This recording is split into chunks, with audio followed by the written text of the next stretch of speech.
We need a progressive president who's willing to use the stick and their bully pulpit appropriately. So a progressive president's like, hey, Congress, you're going to vote on Medicare for all, and they're going to go Democrat by Democrat, and they're going to say, hey, if you don't vote yes on Medicare for all, I'm going to go to your district, I'm going to hold a rally for a primary opponent against you, and I will endorse and make videos for a primary opponent against you, and you will lose your primary. It doesn't matter how much corporate money you have, you will lose your primary and never be in public office again. And I think presidents need to start using the fact that they literally are the most famous person in the entire world. Sure. And they need to start using that more. Where are those red lines, though? I think those obviously differ person to person, sure. For some, say, bringing on Liz Cheney, running on you having the most lethal military, for obviously fully funding and backing the genocide in Gaza, saying that it's not happening. That is a lot of people's red lines. And the Dems need to learn that. And I'm not convinced they will. We are the only country, or one of the only countries, that was founded on the idea that we were all created equal, that we all have certain rights, that, we have freedom of speech, freedom of religion. We were one of the pioneers of religious freedom, our nation.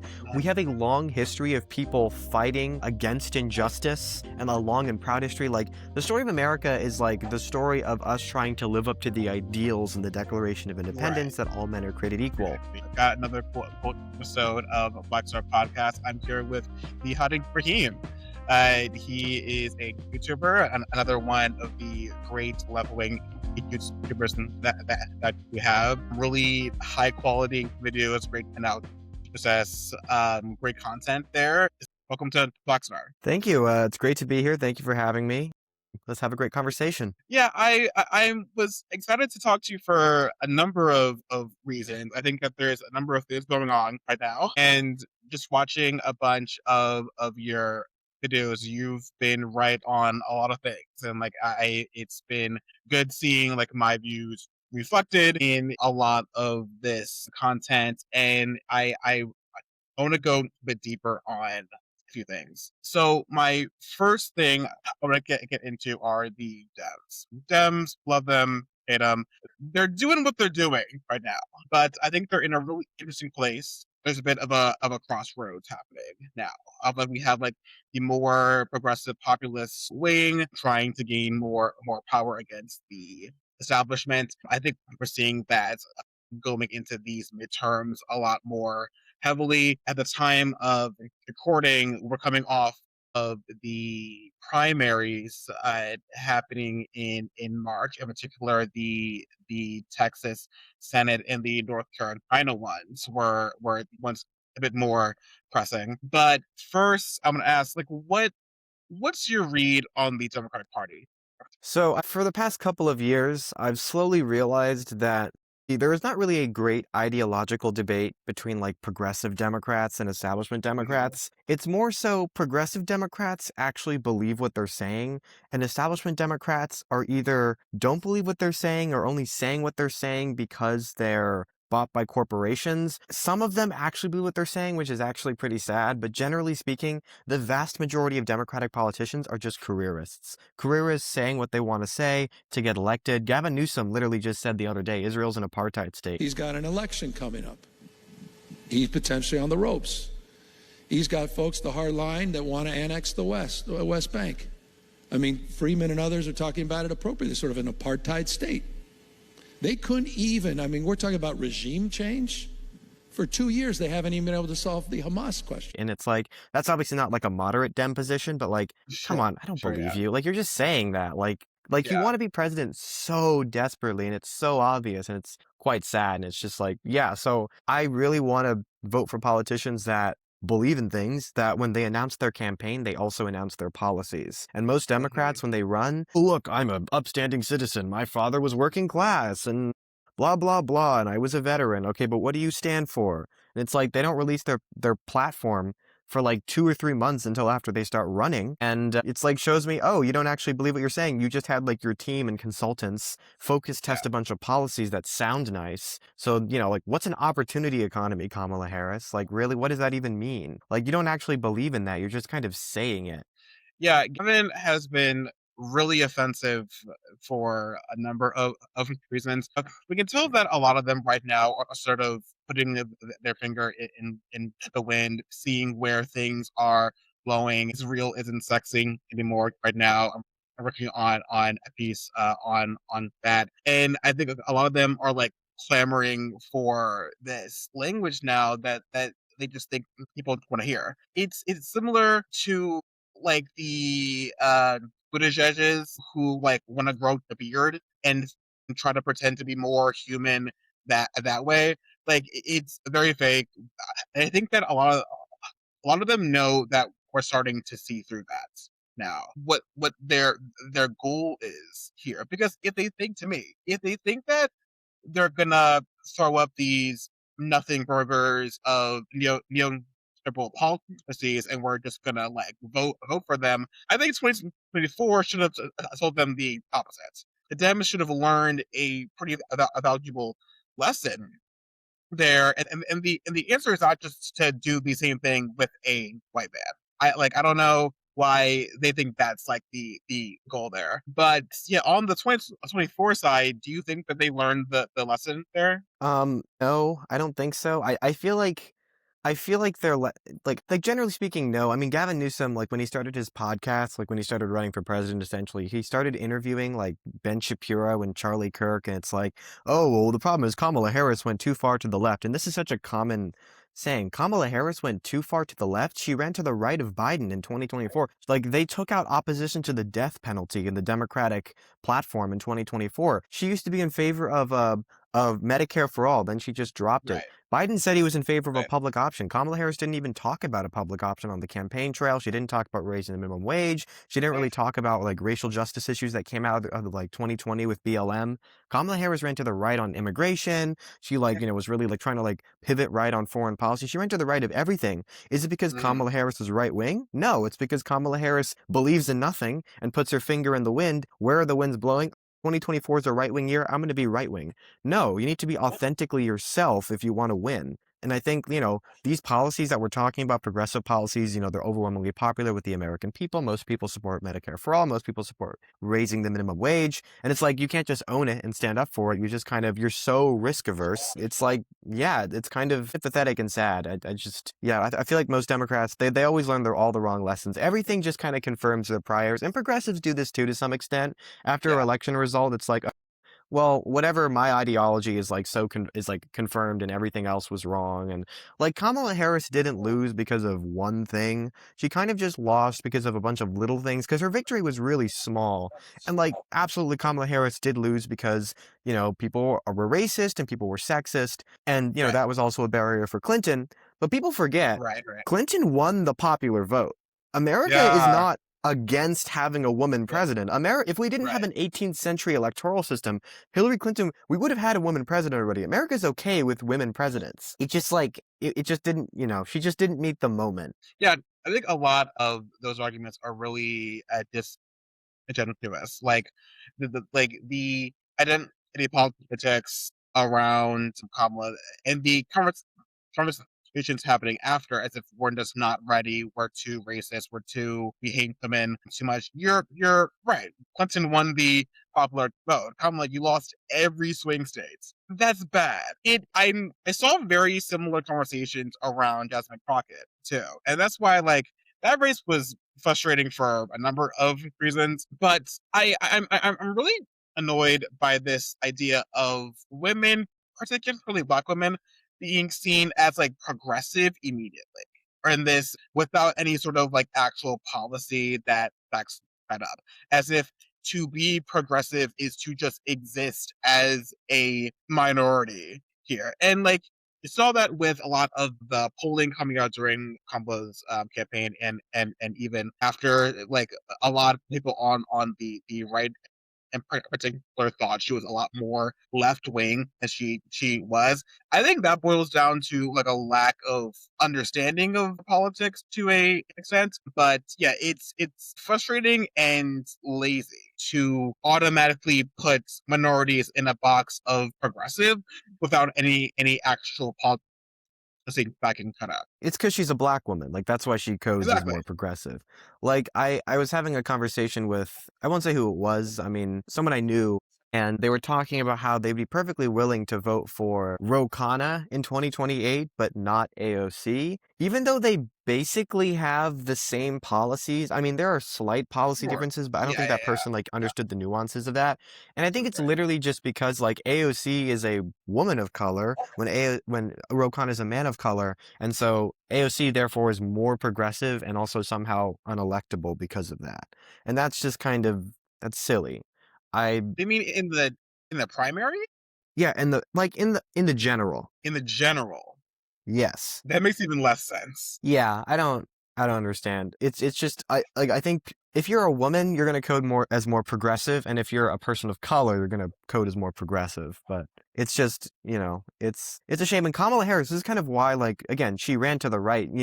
She when asked about her identity, she would always say things like, "I want to be a president for all Americans," and blah blah blah. And Mhm, it's like, this isn't about me being Indian or black. It's about, this greater mhm, American liberal project. And like, I think mhm. she handled those questions well, but I Right. think calling her a Yeah. radical left is just it's just very silly. Like you not only don't understand what her actual platform is, but also what actual being left is. But like what also frustrates me about that is the Dems play into that. Like the Dems acquiesce to a lot of that framing.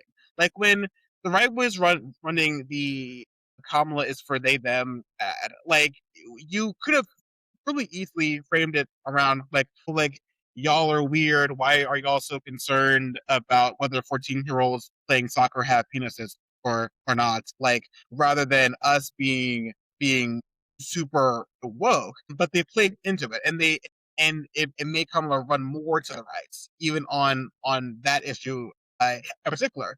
And it's like, oh no, we hate trans folks too. So yeah, the Dems ran to the right on that issue too. So whether it's trans people, whether it's immigration and the border, they are given rhetorical layups to me to frame your arguments on their own, to stand on things. And they refuse to do. And again, it's because they believe in nothing. Like Zoran Mamdani was able to overcome all of that because when people thought of Zoran Mamdani, they didn't think about like I know New York's pretty left wing, but they didn't think about all like the stereotypical like ultra left wing stuff. They thought about like, oh, Zoran Mamdani, he cares about affordability. He wants to make the buses fast and free. He wants to have universal child care. He wants to do X, Y, and Z. And so if you define yourselves by your policies, you can overcome all of these left-wing stereotypes about like, oh, you're actually really about this, you're really about that. No, it's because I'm about this. And yeah, I think if Kamala Harris ran exclusively on policy and not just vague, oh, I'm running on joy. There were so many New York Times articles about that, like Kamala Harris is running on joy and that's why she's gonna win. And it's like, no, it's like, oh, I'm running on like really, what were her policies? Like 10 million or 3 million new houses? That was 10 good. million, I think. I thought it was Yeah. 3 million. That was good. I think she should have talked about that a lot more. Like building an opportunity economy. What were her other policies? I don't even think she really talked about the minimum wage. It was kind of just about like, oh, we really care about abortion rights and we really care about democracy. Okay, based, Yeah. but like you can't win an election just on that because abortion is like the one issue where like Americans are very polarized on and everyone has already made up their mind about Mhm. that issue. Like clearly it wasn't enough, especially when we had 5% average annual inflation for the Yeah. past 4 years. Yeah. It's like ultimately that's why Kamala lost. Like a lot of it was on Biden, but there were things she could have done. She still has some level of agency. And Oh, totally. it's so sad that like she's basically like, oh, she's like the top contender for 2028 and it's like, please not again. It's just going He's to be not such a again. boring presidency.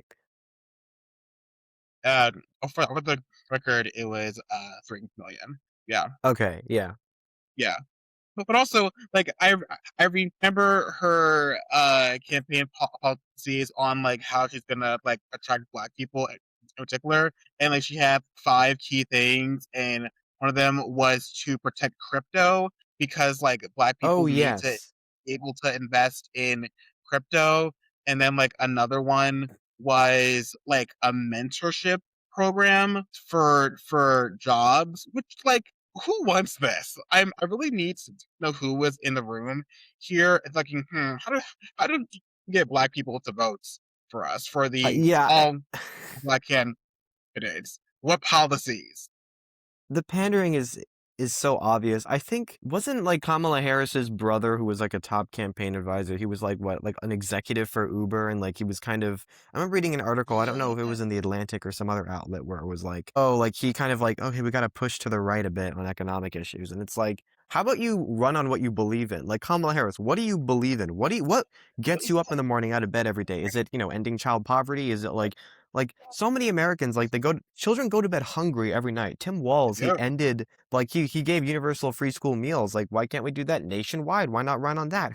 Can you imagine like running on that and then baiting the Republicans and saying, actually, no, I'm against that. I think children should starve. yeah.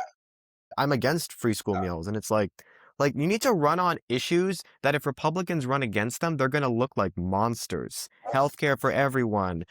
How about like housing first policy for veterans?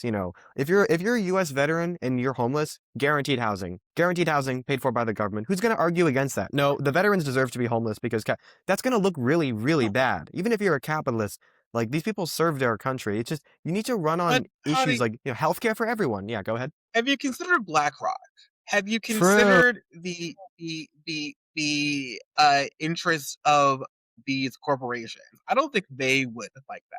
Yes, I mean, ultimately, yeah, it's like ultimately, like if the Democrats, if they want to have a spine, they need to like break their relationship with corporate money. But unless if we have public financing of elections, that's just like it's not going to happen. And so we kind of just have to play this game of we have to kind of just oust every Democrat one by one, primary by primary, trying to like make sure, okay, we have to like target every individual congressional district. Okay, this district has a Democrat who takes money from corporations in APAC. We need to oust them and replace them with a progressive. And then one by one, we build a mosaic of progressive Democrats across America so we can finally get enough votes to pass Medicare for all and like brute force it through the legislature. We're playing the hard game because I genuinely don't believe in the Democrats' ability to like do some broad electoral reform, do like, like, oh, public financing of elections, or I mean, we couldn't even get the For the People Act passed. Yeah, Not Joe Biden, Joe Manchin blocked the yeah, yeah.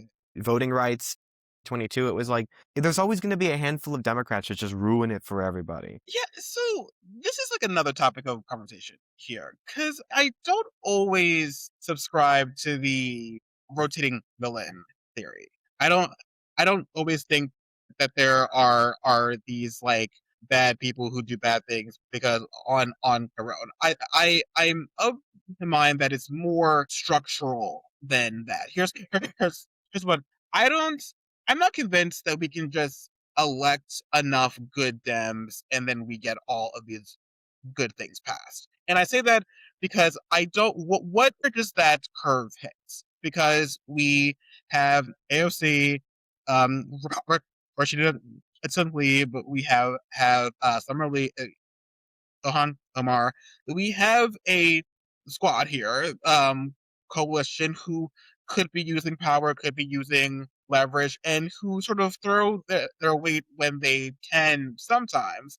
But I think that over these last few cycles, we've sort of had that group here already, and I struggle to find like where that curve hits exactly. Yeah, I understand it, and I don't think we're ever going to have a majority progressive legislature. I think what's going to Sure. have to happen is progressive positions become mainstream. So like Medicare for all becomes increasingly mainstream, and we're kind of seeing this where like a lot of Democrats who aren't like hardcore progressives are starting to say they support it, and Mhm. eventually they're going to just support it because it's popular and it's like where the public opinion is going, even if they're not diehard progressives. And I think we need to win the war of the public debate first, because I guess we're never going to be able to reach that threshold. It's just it's not really possible. But if we make super progressive positions overwhelmingly popular, even these like moderate corporate Democrats will start to back them. For example, like Israel, like with Gavin Newsom, like he's not like ideologically super left wing, but he said apartheid state because that's where public opinion was going. And there are some Democrats who will be willing to override their corporate donors and do that for like the greater good because they just won't get reelected if they don't oppose that. if they oppose that. I know I said that like they're moderate Democrats or like they don't believe in anything. There are some that actually do believe in things. Joe Manchin, I actually do think Joe Manchin was really actually like just a conservative Democrat. I mean, like, yes, he was Yeah. corrupt. His son was like the CEO of a coal company, and he was on the chair of the board that like the committee that regulates coal. It's like ridiculous. But and those people you'll never be able to win over. And it's just kind of like we just got unlucky. But it is possible that we need to just get enough of a majority to actually get these things done. I'm okay with the House. I don't worry about the House. I do worry about the Senate Very much because so. it's just going to become increasingly mathematically impossible for Democrats to have anything more than a 1-seat majority in the Senate, which means every time we're just going to have these one or two Democrats who are just going to be like, The that's really Fettermans. what I worry about. The Fettermans. Yeah. And so it's kind of like, what do we do? Do we make DC and Puerto Rico states? Do we threaten to if they don't get rid of the filibuster? Like, the next time Democrats have a trifecta, they need to do two things. They need to do three things. The first thing they do is they need to ban gerrymandering, pass a bill to just ban. I think that's in the For the People Act, nationwide. The second thing they need to do is they need to make DC and Puerto Rico states. Like that's like a necessity for their own political survival. And the third thing is just massive campaign finance reform. I don't know if that's already in the For the People Act. I haven't done that much research on the act. It's been several years since I looked into it. But like they need to like actually make it so they can actually like win elections. Otherwise, we'll never get anything done. Because I used to be like, I was so excited when the Georgia elect like when John Ossoff and Yeah. who's the other one, Warnock. Raphael Warnock, Yeah. when they both won their Senate seats. It was like, oh, Democrats have a trifecta. First time since 2011. We can finally do all these big things that we promised for like a decade. We can finally do the DREAM Act. We can finally make Medicare negotiate drug prices, and we can finally raise minimum wage. And some of that happened and some of that didn't. And it's like, what's the point of winning an election when you don't do anything with that power? It makes the election meaningless. It's really demoralizing. It's like you can't just win the election. You have to like fight every single day. As Jon Stewart said, it's a lunch pail job, day in, day out.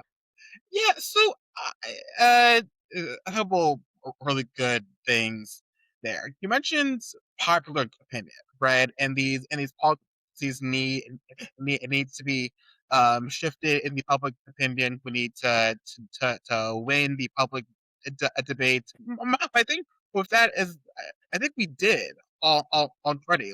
Medicare for all is polling at like 16%.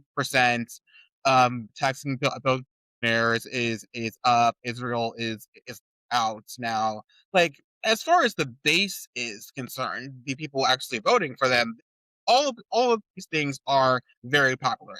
Everyone wants campaign finance reform. Everyone wants high-speed rail. Like, it's a question of how do you make the actual people with power want it. And I think the answer is obvious there. It's their backers, it's their funders. Like, if you're getting paid by United Healthcare, like, obviously you're not gonna pass Medicare for all.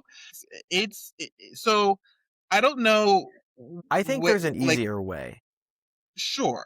Sorry. Like I think here's No, my sure. I thought about this for a long time, and here's my idea. We need a progressive president who's willing to use the stick and their bully pulpit appropriately. So a progressive president's like, hey, Congress, you're going to vote on Medicare for all, and they're going to go Democrat by Democrat, and they're going to say, hey, if you don't vote yes on Medicare for all, I'm going to go to your district, I'm going to hold a rally for a primary opponent against you, and I will endorse and make videos for a primary opponent against you, and you will lose your primary. It doesn't matter how much corporate money you have, you will lose your primary and never be in public office again. And I think presidents need to start using the fact that they literally are the most famous person in the entire world, and they need to start using that more. Go to West Virginia. Say, hey, if you don't vote for this bill, I'm going to look for a West Virginia Democrat to run against you, make a campaign video for him, do campaign speeches for him or her. And, same thing. This is really easy to do in the House because there are so many nobodies in the House of Representatives. Hey, I'm going to go to your district and hold a rally for your opponent. you'll lose the primary. It doesn't matter. Trump plays kingmaker all the time. Democrats need to start doing this too. And if we had a progressive president do that, it would work, because a lot of Democrats are ultimately just careerists, and they care more about getting elected than they care about their corporate donors. And if we can flip it on its axis, that's how we get Medicare for all passed. That's how we get college for all passed. Like, that's how we get these things passed. We need to start using the president's power as, the bully pulpit, as Theodore Roosevelt said, to actually get them to vote this way. Gotta win first. This is true. And one person who's not going to do that is Newsom. And I actually do think Newsom would win. Actually, I just don't think it would be that exciting of a presidency and a waste of power. Yeah, I'm not concerned about Newsom winning or Okay. not. That's not my concern. Like I'm not convinced that like Newsom winning would be the best thing that we could have. I'm gonna pivot there, actually. As a left person on the internet, I'm sure you saw the Hassan Piker "I've had it" clip all inserted here. For J.D. Vance or Gavin Newsom? Well, I'd have to vote for Gavin Newsom, Me of course, too. 100%. I wouldn't blink. No What doubt. about you, Hassan? I'd probably vote third party. You would? Oh yeah. I mean, at that point, it doesn't even matter. Like, because my policy on this is the same as like my refusal to endorse Kamala Harris. Where are those red lines, though? And I think those obviously differ person to person. Sure, for some, bringing on Liz Cheney, running on you having the most lethal military, for obviously fully funding and backing the genocide in Gaza, saying that it's not happening. That is all the people's red lines. And the Dems need to learn that. And I'm not convinced they will. And Absolutely. I think it's incumbent on us to sort of like make them learn that lesson by, again, not being pro them, not supporting them, not endorsing them. But when those are the only options for what we're given, that still becomes more hard to do. Yeah, I'm in North Carolina, so I understand like the swing states, and like my vote matters a lot more than a lot of other people's votes. And so even if I wanted to, I couldn't like make the same calculation that like Hassan lives in Right. California, he can do whatever he wants. Exactly. But just generally speaking, Democrats, they're not entitled to your vote. They need to meet you halfway there. I think there was some story that came out a few weeks ago where Democrats, like, they came to this conclusion that, like, oh, the Gaza issue did cost them, in Michigan especially, and, like, they didn't, like, release the report because of that reason. And it's We like, knew that, though.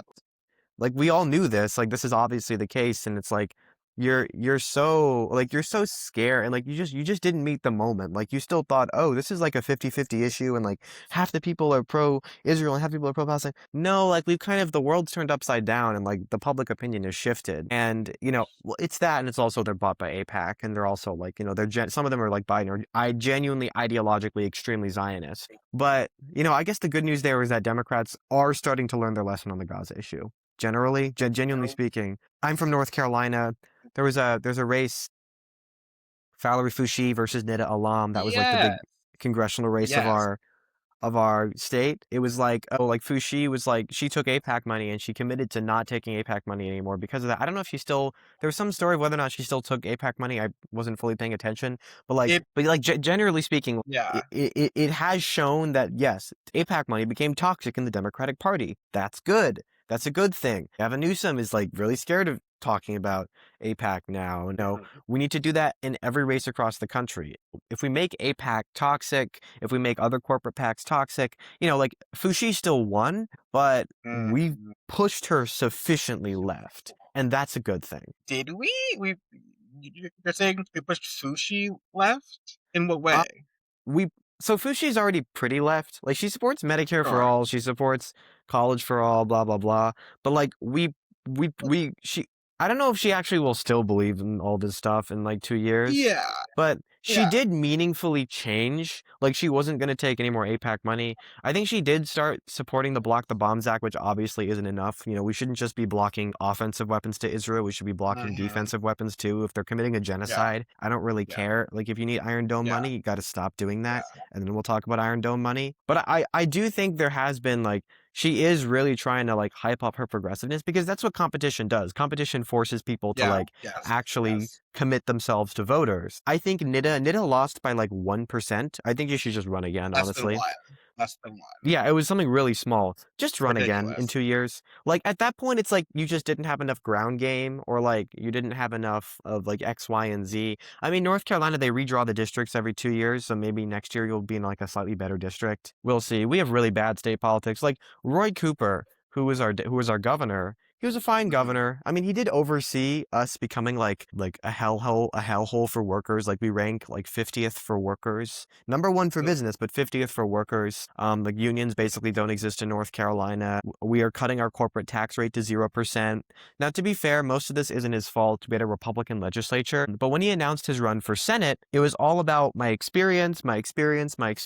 Okay. But like, what do you stand for? And to this day, he does not have a policy page on his website. If you go to Roy Cooper's website, it says about me, how to donate, how to help, but nothing about what I stand for. He won a primary and he didn't tell the people of our state what he stood for. That's why North Carolina Democrats especially, they frustrate me. They don't care about what you believe in. They just care about that you're a Democrat. And they'll try to like get you elected no matter what. Doesn't even matter how, we don't need high quality Democrats. We just need Democrats. And it's like, no, we learned that from Fetterman. Like, we need actual like Democrat. Yeah, being in PA, it is the exact same thing. Yeah. It sucks. I want to put a point on the Fushi alum thing there. I think another part of that story again is the money going through Fushi's campaign. So my reading, and I believe it was Dropside who was doing this reporting. She condemned AIPAC, said I wasn't going to take more money from them. But then there was a new PAC propped up by Jeffries that had other Israel money going through it, and that's how she was paid that way. In the last 3 weeks prior to the election, she also took a lot of money from a pro crypto PAC as well. I believe it was from Anthropic in particular. Prior to that, I believe it was Jeffries put her on like this crypto task force committee in the House, which obviously signaled to the crypto people, this is someone to watch for, give her money. And that was, all of this happened within the course of like a month prior to the election. So alum could have won that. Yeah, absolutely.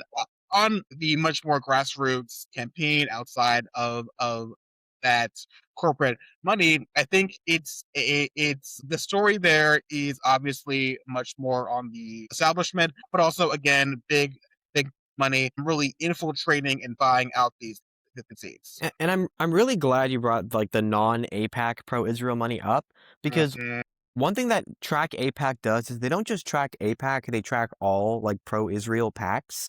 And so Track AIPAC really did just deserve like a standing ovation from like every like leftist, because they made AIPAC money toxic, because now every time a congressperson tweets something, they always get ratioed by that big red Track AIPAC graphic. And that was the number one thing that made AIPAC money toxic. And they don't just show for AIPAC, they show for Democratic Majority for Israel, all these other, Zionist PACs.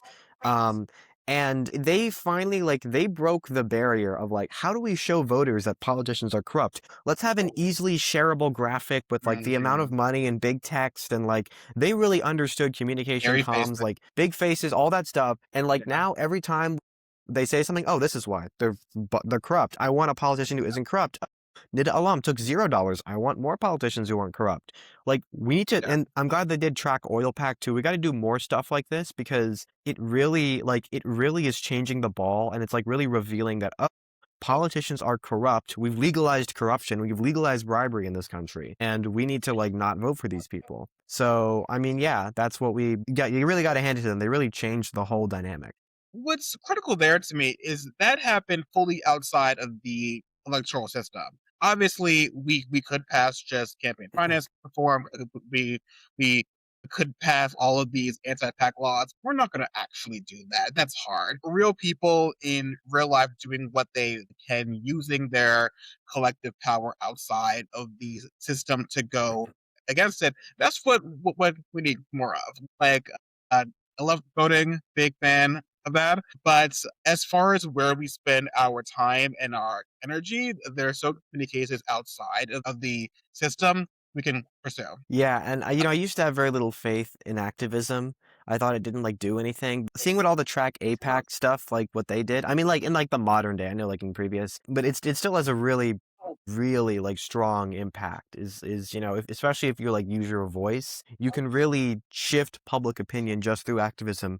And nothing has really like brought me to that position than like the months and months of ongoing protests against the genocide in Gaza. Like it was, I think that issue that really like made me an optimist for like the state and the effectiveness of activism. Yeah, but that's a really fun thing you just brought up. A sort of disillusionment with activism itself. Say more on that. Like, Just, why? just generally speaking, like, if 70% of Americans support X, but X never happens, and it's like, oh, these people, they just have a protest and they yell, and like, it just doesn't work. I guess I just wasn't paying attention that closely. What's your examples? I guess like Just Stop Oil people. I think that was like a Okay. very like common example where they would do these really big, they would get a lot of clicks, but there wouldn't be enough of a actual like push in the right direction. But then like I think the Trump era really like made me realize that like it's really just the large scale mass protests that really work.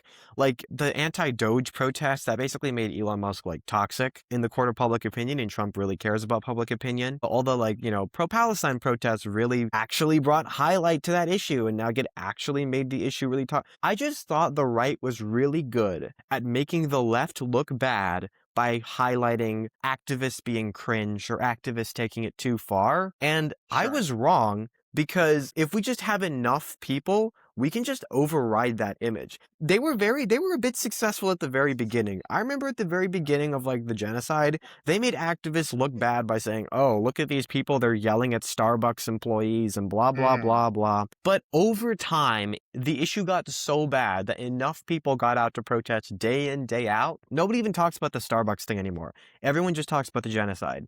And so, yeah, I think activism, it's a numbers game. It's not necessarily a shouting game. What did you think of BLM then? BLM, BLM, we had all these mass protests, and like we didn't have any federal police reform at all. It just Right. like, that's kind of, I think that was actually one of the most formative things that were like, all this activism, it means nothing. I would Like, agree. Yeah. you can, but then I looked a little closer, and like Minnesota did change some laws, and like we didn't do anything federally, but I guess it was BLM that actually kind of first made me a pessimist about like activism, because it was like this defined the summer of that year. It was like the biggest Correct. protest of our culture. I'd say those protests were probably like had the most cultural clout, like more cultural clout than like the anti-genocide protests, more cultural clout than like all the like anti-Trump protests. And like Right. it didn't matter. It didn't do anything. And like even Well, when like, Biden was president, why do you think that is? Because to me, I think it was co-optation. I think that when soon as we said we had Pelosi in the Kente clause in Congress, it was yes, over. I said that exact same thing last episode. Like, I saw that. I saw you say that. I yeah, watched like, the episode. yeah, but like that's how it is though. So I don't think that it's a matter of like protest itself or the actions of the activists. I think that both parties, and it's critical that this happened under Biden as Yeah. well, who could have done a lot more as far as the police go. It was co-opted, infiltrated, and quelled that way because they knew that it was overly popular, but they didn't actually As long as do if the anything about it. corporations participate in it, then you've already lost. But I think actually BLM, well, I think why BLM failed is because there wasn't an overwhelming narrative of what our demands were. It was just we were kind of angry, and a lot of people were really angry, and they wanted reform in some general sense, which isn't enough. Like with Gaza, we had clear demands. Stop funding the genocide. Same thing with Doge. Stop cutting, IZ. Same thing with ICE. Get ICE out of our communities. with the police, like BLM, like most Americans, I don't know if they actually believed like defund the police was just became like really political poison, what, despite like Americans just, it was just a bad slogan. People like didn't understood what it actually meant. And I think that's why BLM failed. People were just angry about George Floyd being killed. And most people, including corporations, could agree with that. We don't like that either. That's why we support these protests. But they didn't focus enough on the change aspect. So yeah, I really have to hand it to my friend Kira. She was right about activism and everything. A shout out to Kira. You were right. She does a lot of activism.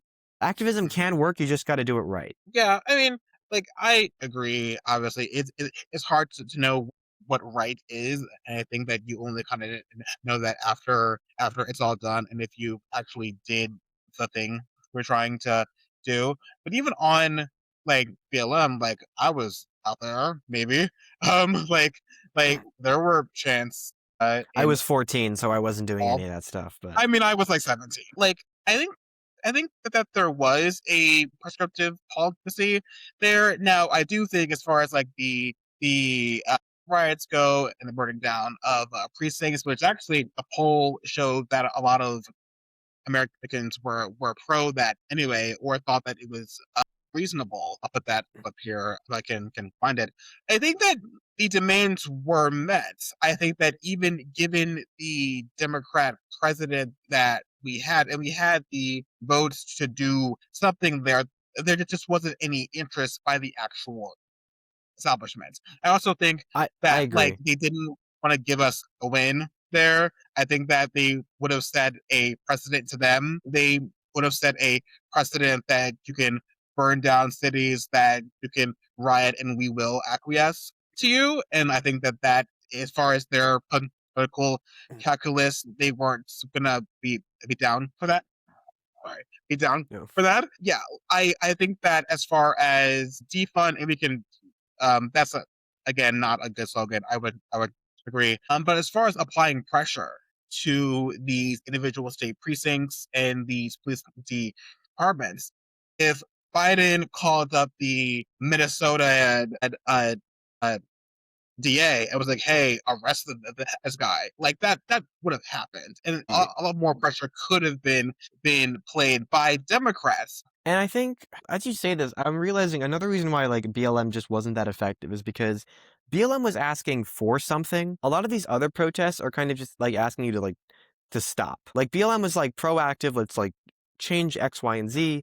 Like, the anti-Gaza, like the pro-Palestine protests were like, stop giving money to Israel, stop funding ICE, stop Doge. It's easier to say stop than it is to like pass a bill. And I think that's why it ultimately like was less effective. Is saying to stop not through passing a bill anyway, though? I'm struggling with the difference here. So essentially, like, Trump did something new that people didn't like. It was a change to the status quo, and people were arguing against that change. So like, and Trump had the power to just like rescind ICE, which he did for Minnesota. He made up a fake reason for it, like, oh, they're cooperating now. It's like, no, you got scared and you fell to the backlash. Same thing with like Elon Musk. Like, it was a change to the status quo, Doge, and people didn't like it, and so they retracted it. Funding Israel is the status quo, but like this genocide was new, and so people were kind of like, you got to stop that. And like that was harder. That was much harder. That took a lot of backlash, and we're still doing it. But now, like, what, 50 to 60 to 70% of Democrats are like in Congress are like, okay, I support the Block the Bombs Act, which isn't enough, but it's a massive step in the right direction and a major change in the consensus from 10 years ago. Like Hassan Piker was like, even like 5 years ago, this was like totally like no one would like be pro-Palestine. And now like most people are. Sure. Yeah. I mean, like, as far as the status quo was, I think that like police terror was very much so that anyway, and we still see that, especially if you interpret ICE in the context of like an extension of the police. Yeah. Like, I'm like the exact same arguments one is making during BLM are the same we're doing right now, doing anti-ICE. It's just in a different form. I'm actually of the opinion, and this is a bit more cynical, that like anti-ICE protests catch more wind, and like we're more okay supporting, because it's under Trump rather than Yeah, BLM that under too. Biden. Yeah. Yeah. Like BLM was under Trump, but it was just BLM like failed for a lot of reasons. It was, like we've been over, like I went over it. It was like not clear demands, bad slogan, bad optics because of the burning down of like, Targets and Walmarts or whatever, and asking for something rather than to just stop. But yeah, I think especially now that Biden is no longer president, a lot more Democrats are comfortable criticizing the genocide in Gaza. I did notice that. What do you think the right way to protest is? That? What's your like ideal flavor? I think the just mass peaceful demonstrations like we saw with the anti-Doge protests, with the anti-ICE protests, all of that stuff, and also shaming politicians. Do you know Code Pink? Yeah. Yeah, what they do, yelling at politicians, confronting them while they're walking between their offices, just making it look really bad. And a lot of left-wing issues can kind of be boiled down to politicians are corrupt. People don't like corruption, expose how much money they're taking from X, Y, and Z. People are like, oh, that's fake. I don't like that. I don't want to support that. That's kind of what Track APAC did. They said, no, these people are corrupt and they're okay with bombing babies because they're taking money from APAC. Oh, that's gross. You're a bad person. I don't want to support you or what you support. And I think it's a mix of mass demonstrations and also a good marketing campaign. It needs to be more organized. I think BLM was too disorganized and like it was a bunch of different groups. It needs to be more organized. That's why it's called organizing. Yeah, I think it's difficult to organize these like national campaigns Yes. and these national movements. Even though like I would argue that the demands set by BLM were a bit more clearly defined. A lot of people just weren't down for that, and like that's why it struggled. It was the most performative nonsense. And again, it was during COVID, so everyone was like chronically online and even more annoying than normal. So there's like again a number of factors here as you Yeah. you said. But yeah, even I struggle with like thinking that these like overly, I guess, passive protests are like the key way to go about it. And I look at No Kings, for example. I think that No Kings was sort of treated as like a release Yeah. valve for people to sort of just like blow off steam Well, rather than making a clear a demand and making a clear it had no demands. Yeah.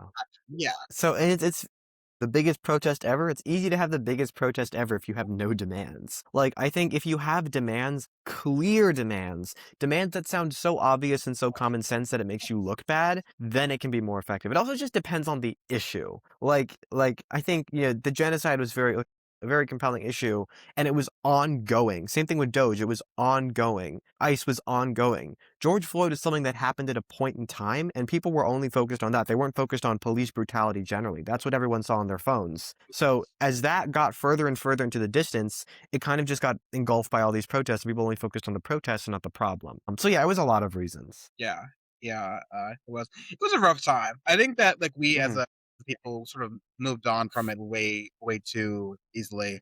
It was the year I think wokeness peaked. I think we reached peak woke in 2020. not during 2016. You were what 13 then? Like I feel like 2020, like when companies were like posting, I mean, like it was all performative, of course, but when companies were like yeah, making their logos black, like I'm sorry, that was just a high watermark in liberal public opinion. yeah, I would agree. It's woke as far as it being performative, and it heavily waters down the actual movement. I think it's on purpose though. Like I think that part of the effort to quell everything going on, like, oh no, like we support you, everything's fine, don't burn down my Target. Target loves you. We have a DPI policy now, Yeah, even though yeah.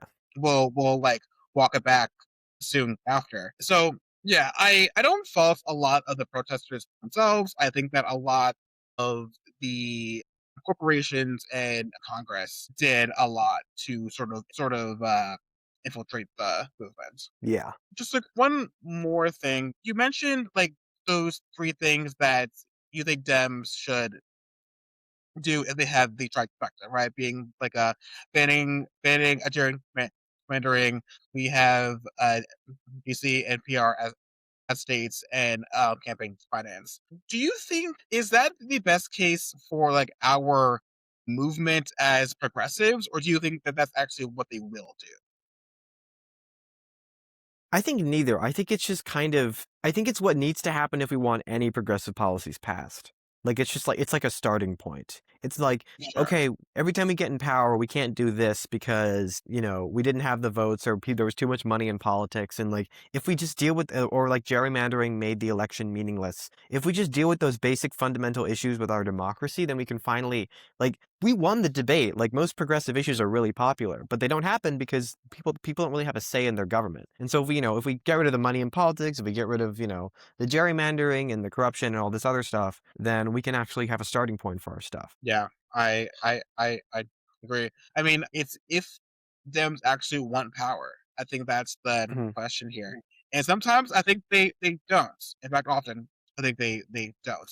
I think that Dems with power forces them to show their cards and show what they actually being given, and a lot of them aren't interested in doing that. So I think that's why a lot of them take up really just unpopular policies, or they don't have to actually stand on things then. Yeah, it sucks. I did want to talk about the progressive patriotism still. I'm willing to go over. Perfect.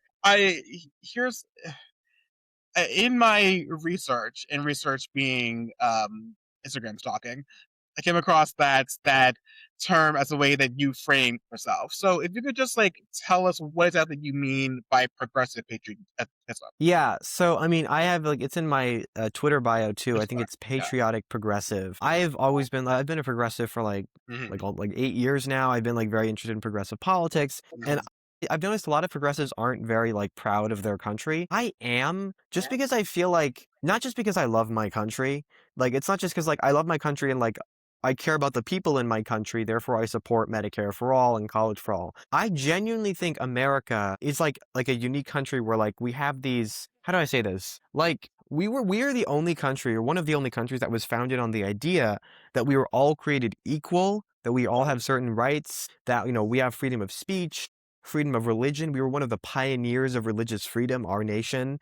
We have a long history of people fighting against injustice, and a long and proud history. Like, the story of America is like the story of us trying to live up to the ideals in the Declaration of Right. Independence, that all men are created equal. And so, yeah, we have slavery, Jim Crow, Native American genocide, massive, like, just a patriarchal system.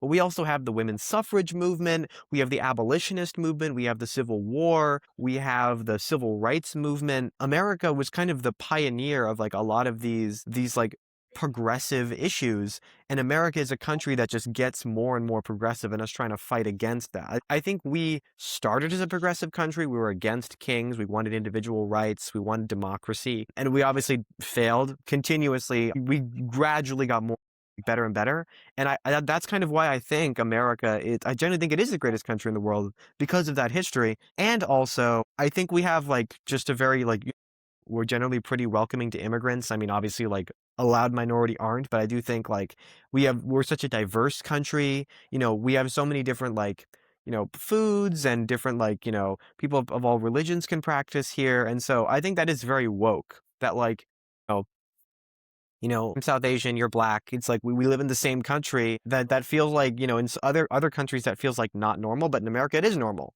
And like we kind of take that for granted, that we're diverse. In other countries, like, in Japan, it's like most people are Japanese. But in America, like, no, you can be white, you can be black, you can be brown, you can be Native American, you can be, anything, and you kind of just fit in. Like, we had a black president. We have like, so many people are like, this is getting really like woke liberal, but like, generally speaking, like, this is why I'm very proud of my country. It's kind of, we really are like the pioneers of progressivism. I would agree. Yeah, it's so I wanted to ask about that because I agree this is a idea that's not often talked about or had really on the left. I would agree. I for obvious reasons. As far as I would say, I think it's, for a lot of people, it's difficult to sort of see the rampant injustices in really how America's establishment and perpetuation was built on those continued inequities. So I would agree. I love this country. That's why I wanted to make it better. I think that it's like, why would I do anything? Why would I care about what's happening in this country if I wasn't interested in making it better?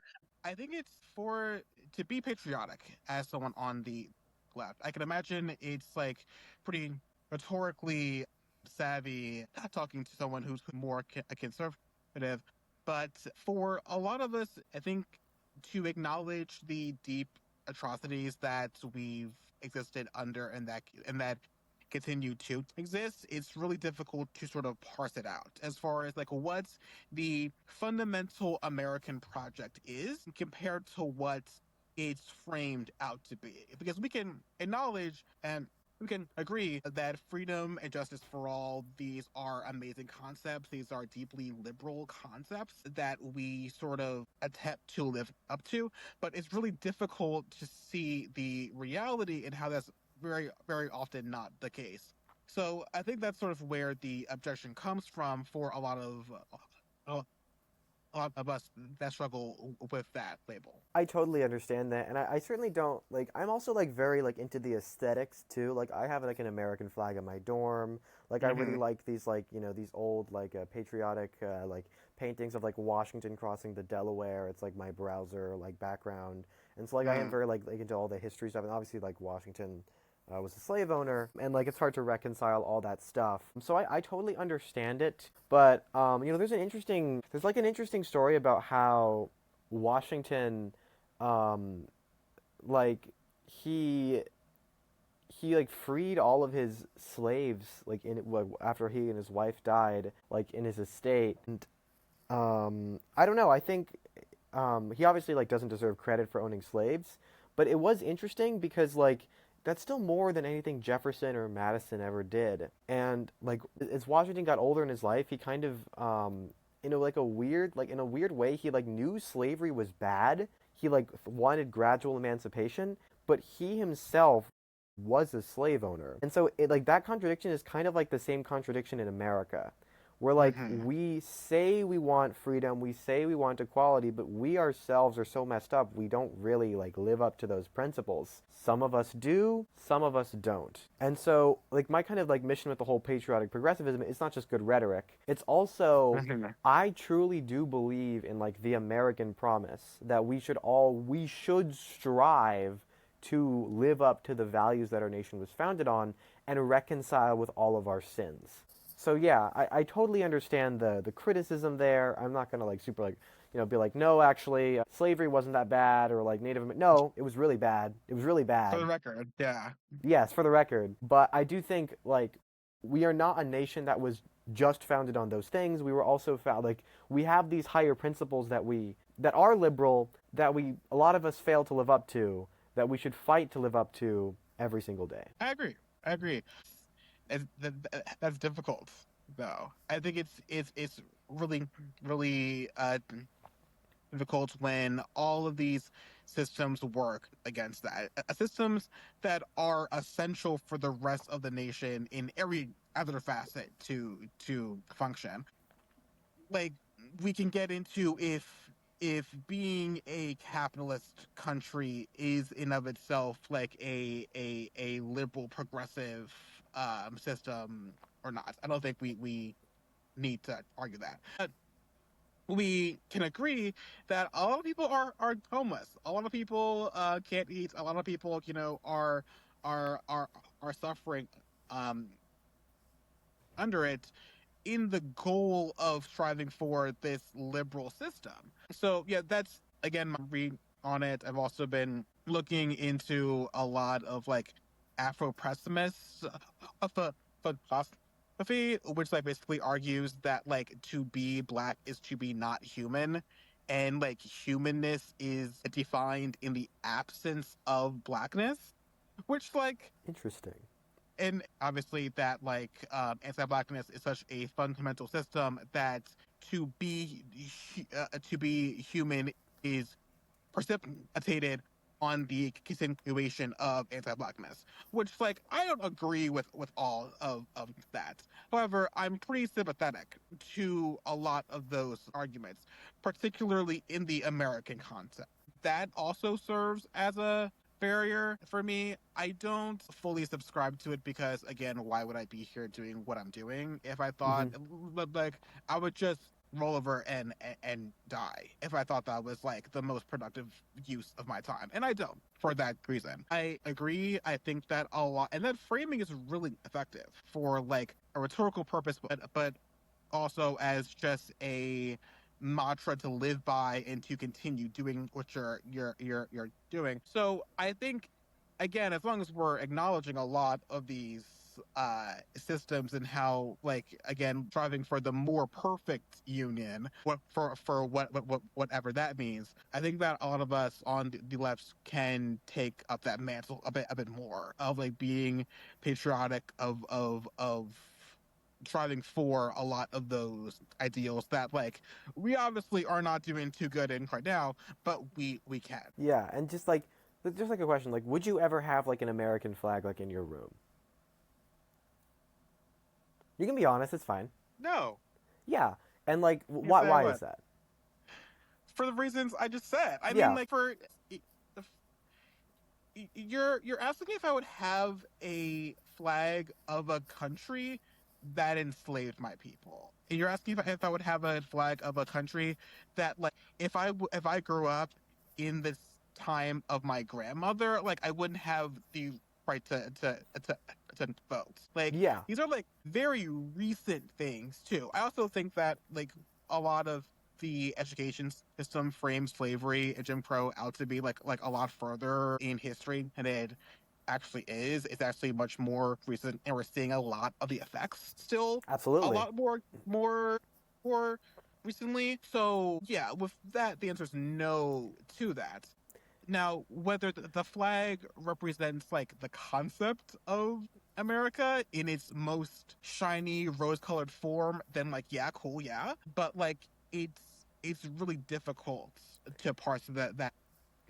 And I think that's the difference. And conservatives, like, they hurt my side. They like say the flag is representative of the troops. No, the flag is representative of like it's not just it doesn't just represent a government or like a military or like the war. It represents the people, and in my sense, like the ideals of America. And so I think most people, because like also it's like just a right-wing coded thing, and people think it's not like, oh, by like they definitely like hurt like my like side. I think it's just kind of a disagreement about what the flag represents, and I think that's okay. Like, I don't expect leftists to all like be super patriotic and like lean into it. I think it's rhetorically helpful if they do, but they don't like have to. And I think all of your criticisms are valid, and I agree with all of them. So yeah, it's just interesting how I guess it's just like I see the flag in a way that most liberals and most conservatives don't see, and that's why I fly it. No, yeah, I agreed. I think that the Constitution, I think that the Bill of Rights are fantastic foundational documents to conceive of a nation under. Again, there's like, I think you have to be diluting yourself a tad bit to ignore, like, okay, Bill of Rights at the same time as slavery. It says the 3/5 clauses in the Constitution, like. In the Declaration of Independence, they say life, liberty, pursuit of happiness. They also refer to indigenous people as, I think it's merciless Indian savages is the quote. Right. So it's like these are like also tainted documents. So like life, liberty, property for who? Yeah. Because it's not exactly. white people. For everyone, even though it says all men are created equal. So like, again, like the flag going to represent everything with the contradiction as well, or this idealized form of it. Yeah, I totally agree. I think America is a contradiction, but like my mission is like we got to live up to the ideals that we set for ourselves. And yeah, that's kind of my whole thing. Yeah. There's no reason for me to be doing anything. I would move if I could, but like I simply would not have any interest in staying, or I wouldn't have any interest in fighting for this. Like, again, I will always vote, even though like everyone is terrible and I don't want to vote for them. but again, my people like fought, died, and killed for me to be able to vote. So like that's just one thing though for me. And that's part of the That's a- story of America. And that's kind of like part what I of celebrate. the story. Yeah.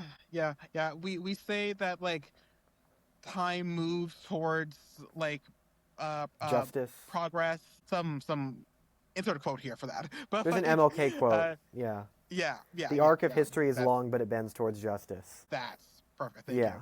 you. I think we're sort of seeing it go the other way right now. But again, I think it's on us to fix that. Yeah, I agree. But yeah, this was a great conversation. I want to thanks for you for being here, answering all my questions, and just talking to me. Any like final words or thoughts on anything? The war with Iran sucks. It's really bad. We shouldn't be at war with Iran. If you guys haven't, you should check out my YouTube channel. It's just my name, Hadi Rahim. Subscribe. Follow me on Twitter at the Hadi Rahim for like more takes. It takes me a while to make a video, and I can't be super up to date, but I can be up to date on Twitter. So, yeah, all that stuff. Self-promo. Yeah. If for some reason anyone knows me and not Hadi, you're in the wrong camp entirely. Everyone go support him and everything he does. And Thank you so with that, thanks for watching, and hopefully I'll be back soon. Yeah, actually, I'd love to come on again.